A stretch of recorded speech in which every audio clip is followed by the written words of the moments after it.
আর দফা দাবিতে দক্ষিণ ত্রিপুরা জেলা শাসকের নিকট ডেপুটেশন প্রদান করে এসএফআই টিএসইউ ডিওয়াইএফআই টিওয়াইএফ। শুক্রবার SFI TSU DYFI TYF Belonia বিভাগীয় কমিটির যৌথ উদ্যোগে দক্ষিণ ত্রিপুরা জেলা শাসকের নিকট 8 দফা দাবিতে প্রতিনিধিমূলক ডেপুটেশন প্রদান করা হয়।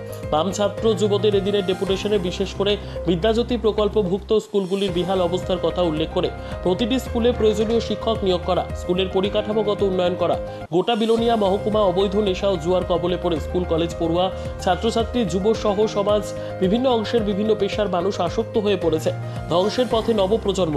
অতি দ্রুত নেশা জুয়ার বারবারন্ত বন্ধ করতে প্রশাসনকে কঠোর পদক্ষেপ গ্রহণ করা, দক্ষিণ জেলায় নেশামুক্তি কেন্দ্র স্থাপন করা, এছাড়াও বিলোনিয়া মহকুমা হাসপাতালে প্রয়োজনীয় বিশেষজ্ঞ চিকিৎসক সহ এমবিবিএস নার্স এবং প্রয়োজনীয় স্বাস্থ্যকর্মীর অভাব।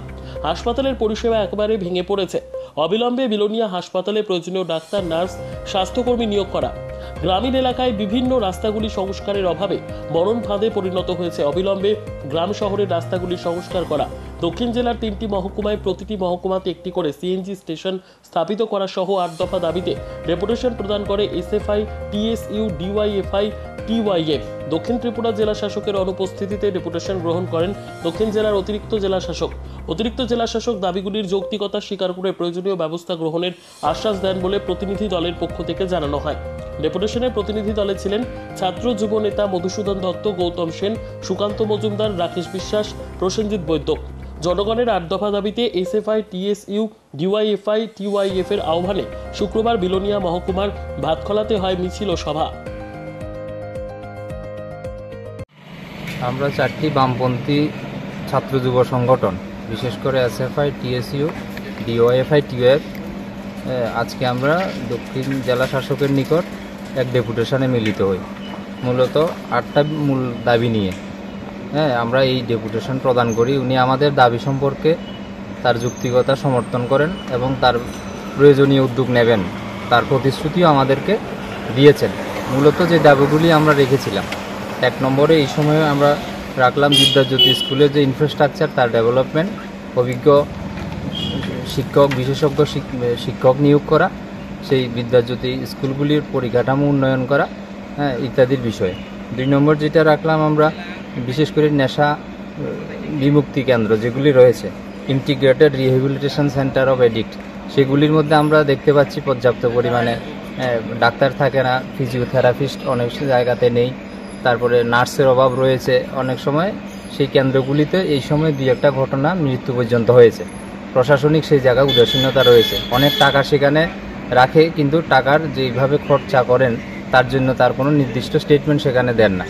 এই বিষয়ে আমরা নলেজে নিয়ে যাই। 3 নম্বর আমরা যেটা রেখেছি, সাউথ ডিস্ট্রিক্ট এলাকার পানীয় জল এবং রাস্তাঘাটের যে বিষয়, আমরা নির্দিষ্টভাবে কতগুলো এলাকার কথা বলেছি। এ সময় আপনারা দেখেছেন জলের ক্রাইসিসের জন্য রাস্তা অবরোধ করা এবং রাস্তাঘাট যে বিভিন্ন জায়গায় খারাপ হওয়ার জন্য আমরা দেখি যে রাস্তা অবরোধ করা, এই বিষয় চলছে।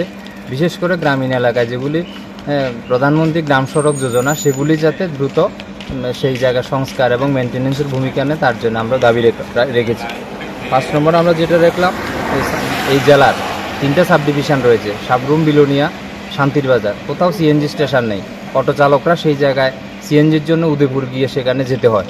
এই যে একটা অসুবিধা দীর্ঘদিন ধরে চলছে, সেই জায়গায় প্রশাসন উদাসীনের ভূমিকা পালন করছেন। আজ পর্যন্ত এই গোটা ডিস্ট্রিক্ট এলাকা কোথাও সেখানে একটা সিএনজি স্টেশন নেই। আমাদের দাবি প্রত্যেকটা মহকুমায় যাতে ন্যূনতম একটা করে সিএনজি স্টেশন সেখানে চালু করা হয়। ইলেকট্রিক ফেসিলিটি যাতে স্কুলগুলিতে থাকে, ছাত্ররাই গরমের মধ্যে পড়াশোনা করতে অসুবিধা। শহর এলাকায় বেশ কিছু স্কুলে থাকলে পরেও গ্রামীণ বহু স্কুল রয়েছে যেখানে ইলেকট্রিক ফেসিলিটি নেই, বা সেই জায়গায় স্কুলে ফ্যানগুলি চলে না, কম্পিউটার ফেসিলিটি নেই। আমাদের দাবি, বিশেষ করে ছাত্র সংগঠনের দাবি, এই সময় সেই স্কুলগুলির ভেতর যাতে এই ইলেকট্রিকের সেই পর্যাপ্ত পরিমাণে সুযোগ সেখানে থাকে, ছাত্ররা যাতে সেই সুযোগ সেখানে পায়। সর্বশেষ আমরা যেটা বললাম, বিভিন্ন গ্রোথ সেন্টার সেখানে সরকারিভাবে খোলা হয়েছিল, সেগুলি আজ প্রায় বন্ধের পথে, কোনো সুযোগ সেখানে নাই। সেই গ্রোথগুলি সেন্টারগুলিতে যাতে যুবকরা সেখানে বিভিন্ন ট্রেনিংয়ের মাধ্যমে সুযোগ পায় এবং নতুন করে আরও কিছু গ্রোথ সেন্টার সেখানে চালু করা এবং সেগুলিতে যুবকদেরকে কর্মসংস্থানের ব্যবস্থা করার জন্য যে প্রশাসনিক উদ্যোগ সেটা যাতে নেয়, সেই বিষয়গুলিকে 8টা দাবিকে মূল আমরা রেখেছি। উনি তার দাবির সমর্থন জানিয়েছেন এবং উচ্চ মহলে সেই বিষয়গুলিকে নিয়ে গিয়ে ওনার দিক থেকে যতটুকু করা দরকার তিনি করবেন, এই আশ্বস্ত আমাদেরকে করেছেন। এই কয়েকটি কথা বলে আমরা সেই জায়গায় ডেপুটেশনের কাজ শেষ করলাম।